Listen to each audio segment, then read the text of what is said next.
Hi dear friends, आप सभी का स्वागत है कनक क्लासेस पर। यदि आप किसी भी टीचिंग एग्ज़ाम की तैयारी कर रहे हैं या किसी राज्य के टेट की तैयारी कर रहे हैं तो आप इस चैनल को सब्सक्राइब करके बेल आइकन प्रेस कर दीजिए। आइए हम लोग 4 जुलाई 2026 को यूपी टेट का जो एग्ज़ाम हुआ उसमें हिंदी किस तरह का पूछा गया है इसके 30 महत्वपूर्ण प्रश्न देखेंगे और इसका पेपर एनालिसिस करेंगे। यदि आप चैनल को अभी नए देख रहे हैं तो प्रतिदिन इस पे लाइव क्लास 7 PM से होता है। आप उसमें लाइव सेशन में जुड़ सकते हैं और चैनल को सब्सक्राइब करके बेल आइकन प्रेस कर लीजिए। चलिए शुरू करते हैं। पहला प्रश्न था, जगत जोरनाथ का संधि रूप क्या होगा? तो ये जगन्नाथ होगा। आंसर क्या हो जाएगा? सी। नेक्स्ट था, घ हलंत जोड़ना से मिलकर निम्नलिखित में कौन संयुक्ताक्षर बनेगा? तो 32 का जो सही जवाब हो जाएगा वो घन बनेगा। क्या बनेगा? घन। नयन का तद्भव रूप है तो नयन का तद्भव रूप हो जाता है नेत्र। नयन का तद्भव रूप क्या हो जाता है? तो नयन का तद्भव रूप तो नयन हो जाएगा। क्या हो जाएगा? नयन हो जाएगा। नेक्स्ट है, किस शब्द में 2 मात्राएं हैं? देखिए कितना अच्छा हिंदी पूछा गया है यूपी टेट में। तो 2 मात्रा, देखिए किताब में ज़रा आप लोग देखिए, किताब में छोटी ई की भी मात्रा है और आ की भी मात्रा है। तो 2 मात्राएं किसमें है? किसमें है? तो आप कहेंगे किताब में है। अगला प्रश्न, अनुभव चंद्रिका किसकी रचना है? तो 35 का सही जवाब हो जाएगा ऑप्शन सी, घनानंद की रचना है। यदि आप यूपी टेट में पूछे गए सीडीपी के प्रश्नों को देखना चाहते हैं तो आज शाम 7 PM लाइव क्लास में जुड़ेंगे ताकि आप उस सीडीपी के सेशन को देख पाएँ। नेक्स्ट है, नदी शब्द में दी में कौन सी मात्रा प्रयोग हुई है? तो इसमें दीर्घ मात्रा है यानी दीर्घ ई का प्रयोग हुआ है। ये ह्रस्व यानी ये जो आपका ह्रस्व मात्रा हो जाता है ई, और जब आप ये लिखते हैं दीर्घ ई तो ये आपका दीर्घ मात्रा हो जाती है। पिताजी समाचार पत्र पढ़ रहे हैं, इस वाक्य में कौन सी क्रिया है? तो देखिए पिताजी समाचार पत्र पढ़ रहे हैं, इसमें आपका जो क्रिया हो जाएगा वो हो जाएगा सकर्मक क्रिया। पढ़ना किस पर हो रहा है? समाचार पत्र पर। यानी क्रिया का फल किस पे पड़ रहा है? तो क्रिया का फल पड़ रहा है समाचार पत्र पर। ठीक है। अगला है, वाक्य में सही विराम चिन्ह लगाइए। तुम कब आओगे उसने पूछा। ठीक है, तो हमें विराम चिन्ह लगाना है तो इसका सही उत्तर हो जाएगा ऑप्शन बी, तुम कब आओगे उसने पूछा। नेक्स्ट है, शादी से अतुकांत शब्द है। तो शादी से अतुकांत शब्द क्या हो जाएगा? तो ये हो जाएगा शायद। आसमान सिर पर उठाना, आसमान सिर पर उठाना का अर्थ क्या होगा? यानी बहुत शोर मचाना। 40 का क्या हो जाएगा? Option C. देखिए बड़ा ऑप्शन सही ऑप्शन। दुकान पर ताज़े फल मिल रहे हैं, इस वाक्य में कौन सा विशेषण है?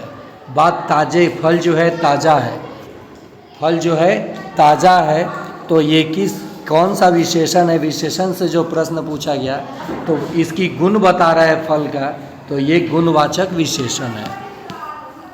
गद्यांश देख सकते हैं, 42 से 44 तक गद्यांश से प्रश्न पूछा गया है। पहले आप गद्यांश पढ़ लेंगे, ठीक है, उसके अकॉर्डिंग जब आप प्रश्न देखेंगे तो गद्यांश के अकॉर्डिंग, गद्यांश के अनुसार सच्ची मित्रता किन गुणों पर आधारित होती है? आप गद्यांश नहीं भी पढ़ेंगे तो इसका जवाब आसानी से आप दे सकते हैं। 42 का हो जाएगा विश्वास, ईमानदारी। ठीक है, अगला प्रश्न देखते हैं। गद्यांश के अनुसार सच्चा मित्र कौन होता है? तो 43 का सही जवाब हो जाएगा ऑप्शन ए, जो हर परिस्थिति में साथ दे। नेक्स्ट है, गद्यांश के अनुसार किस प्रकार की मित्रता अधिक समय तक नहीं टिकती? तो 44 का सही जवाब हो जाएगा ऑप्शन ए, स्वार्थ पर आधारित मित्रता। अल्प विराम का सही प्रयोग किस वाक्य में हुआ है? तो 45 का सही जवाब हो जाएगा ऑप्शन ए, राम ने सीता को बुलाया और वह आ गई। चूहिया का एक वचन रूप क्या है? तो चूहिया का एक वचन रूप हो जाएगा ऑप्शन डी, चूहिया। ये चूहिया और ये चूहिया। अगला प्रश्न है, निम्नलिखित में से सामान्य वर्तमान काल का उदाहरण कौन सा है? तो 47 का सही जवाब हो जाएगा आपका ऑप्शन बी, वह जाता है। देखिए, काल से भी प्रश्न पूछा। अनुनासिक का उच्चारण करते समय हवा कहाँ से निकलती है? तो 48 का सही जवाब हो जाएगा नाक और मुंह से निकलती है। गुरु जोर ऐश्वर्य का संधि रूप क्या होगा? तो 49 का सही जवाब हो जाएगा गुरु श्रव्य। अगला प्रश्न है, ऊंची दुकान फीका पकवान का अर्थ क्या है? दिखावा ज़्यादा, गुणवत्ता कम। बड़ा ऑप्शन सही ऑप्शन। आप सभी अगर यूपी से हैं या यूपी टेट का एग्ज़ाम दिए हैं तो आप बताएंगे कमेंट सेक्शन में कि आपका कितना स्कोर बन रहा है। व और व में क्या अंतर है? तो 51 का सही जवाब हो जाएगा व ओष्ठ और व दंतोष्ठ से उच्चारित होता है। असत्य शब्द में कौन सा उपसर्ग है? तो इसमें आपका सही उत्तर हो जाएगा अ। सत्य में अ लगा दीजिए तो असत्य हो गया। अतुकांत कविता का अर्थ है?